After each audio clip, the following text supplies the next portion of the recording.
Anita college छोड़ चुकी थी और एक दिन वो किसी मॉल में कुछ सामान खरीदने के लिए गई। तभी वहां उसे एक कॉलेज का पुराना दोस्त दिनेश मिल गया। तो दिनेश अनिता से कहा, ओह हेलो अनिता, तुम कैसी हो? कॉलेज छोड़ने के बाद हम सभी दोस्तों को भूल ही गई। तभी अनिता ने थोड़ा शर्माते हुए कहा कि नहीं दिनेश, दरअसल मैं किसी को भी नहीं भूली, बस बात यह है कि मुझे टाइम ही नहीं मिलता। तभी दिनेश ने अनिता को ऊपर से लेकर नीचे तक उसे घूर कर देखने लगा और अनिता को देखकर वो अपने मन में ये सोच रहा था कि वाओ कितनी सुंदर है अनिता, इसका तो नंबर लेना ही पड़ेगा।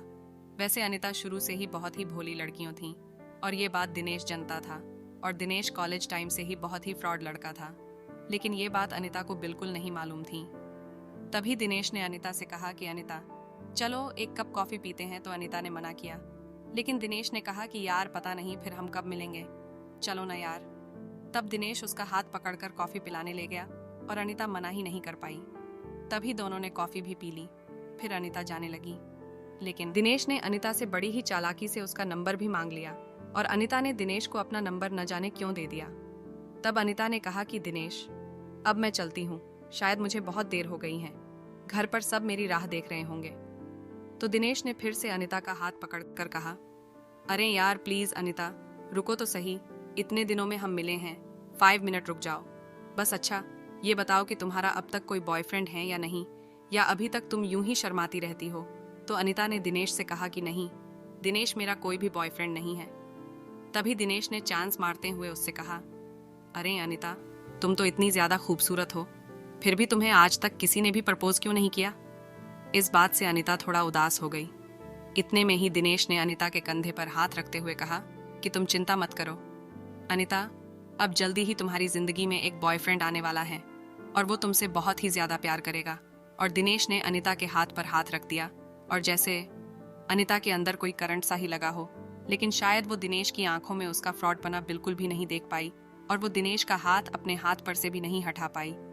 तभी दिनेश ने अनिता को उसके साथ एक एक सेल्फी लेने को कहा, लेकिन न जाने अनिता उसको मना क्यों नहीं कर पा रही थी। शायद दिनेश उसके भोलेपन का फायदा उठा रहा था। अब तो दिनेश न जाने उसे व्हाट्सएप पर क्या क्या भेज रहा था। कभी उसे गुलाब का फूल भेज रहा था, तो कभी उसे हार्ट या किसिंग वाले मैसेज भेज रहा था और अनिता को कहीं ना कहीं डर लग रहा था। लेकिन दिनेश ने उसको कहा कि अरे यार तुम तो कुछ भी नहीं, मेरे दोस्त की गर्लफ्रेंड तो रोज ही उसे एक किस देने एक बगीचे में जाती हैं और वो तो अपने घर वालों को तो कुछ भी नहीं समझती। इस बात से अनिता का हौसला बहुत ही ज्यादा बढ़ गया। एक दिन अनिता के घर पर कोई भी नहीं था। इस बात का दिनेश को पता लग गया तो वो अचानक ही उसके घर पर आ गया। इस बात से अनिता बहुत ही डर गई, लेकिन वो तो जबरदस्ती ही अनिता के घर में बैठ गया और उसके यहाँ वहां हाथ लगाने लगा। और जब अनिता ने उसे रोकना चाहा तो दिनेश ने उसे आई लव यू कह दिया। अब अनिता उसे रोक ही नहीं पा रही थी, क्योंकि उसे पहली बार किसी ने लव यू कहा था, मगर उसे दिनेश के अंदर का दरिंदा बिल्कुल भी नजर नहीं आ रहा था। अब दिनेश को अनिता ने जाने को कहा, लेकिन दिनेश बदले में उससे एक किस मांगने लगा और उसने उसकी न जाने कितनी किस ले ली और किस लेते समय उसने उस साथ एक सेल्फी भी ले ली। फिर वो वहां से चला गया। अब अनिता को बहुत ही ज्यादा डर लग रहा था, लेकिन उसने दिनेश के बारे में अपने घर वालों को कुछ भी नहीं बताया। अब दिनेश पूरे दिन ही अनिता से फोन पर बात करता रहता था। एक बार दिनेश ने अनिता को एक होटल में आने को कहा, लेकिन अनिता ने उससे कहा कि दिनेश तुम मुझसे एक बार शादी कर लो, फिर चाहे तुम मुझे कहीं पर भी घुमाने लें, चलो। लेकिन फिर दिनेश ने जिद करते हुए कहा कि नहीं अनिता, मैं तुमसे बहुत प्यार करता हूँ और फिर एक दिन शादी भी कर ही लूंगा, तो फिर तुम्हें सिर्फ एक बार होटल में मेरे साथ चलने में क्या हर्ज है? तब अनिता कहा कि दिनेश शादी से पहले ये सब करना गलत होगा।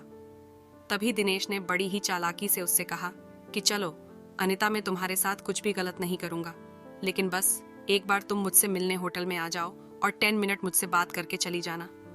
अब अनिता उसकी बहकी बातों में आ गई और उसने होटल में आने के लिए दिनेश को हाँ कह दिया।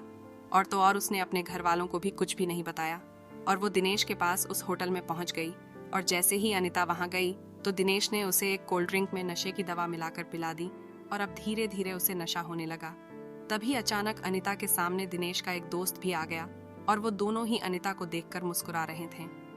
अब अनिता सब समझ चुकी थी कि दिनेश ने उसके साथ धोखा किया है और फिर दिनेश और उसके एक दोस्त ने मिलकर अनिता के साथ जो गंदा काम किया उसके बारे में मैं आपको आगे की कहानी नहीं बता सकता दोस्तों, क्योंकि ये किसी की बेटी या बहन की इज्जत का सवाल है।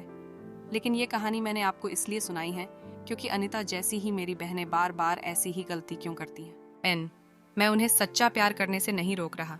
मैं तो बस उनको उन दरिंदों के जाल में फंसने से रोकना चाहता हूँ जिन्होंने न जाने कितनी ही बार अनिता जैसी लड़कियों को अपना शिकार बनाकर उनका जीवन बिल्कुल ही बर्बाद कर दिया है। इसलिए मेरी प्यारी बहनों, प्यार करो मगर सच्चा। और हाँ, अगर कोई लड़का आपको शादी से पहले होटल में या किसी अनजान जगह मिलने को कहे तो समझ जाना कि आपकी इज्जत और आपका जीवन बहुत ही ज्यादा खतरे में हो सकता है। और अगर आपको आपके बॉयफ्रेंड पर पूरा विश्वास भी हो तो प्लीज एक बार अपने घर वालों या किसी भी नजदीकी सहेली से सलाह जरूर ले, ताकि आपका जीवन हमेशा सुरक्षित रहे। धन्यवाद।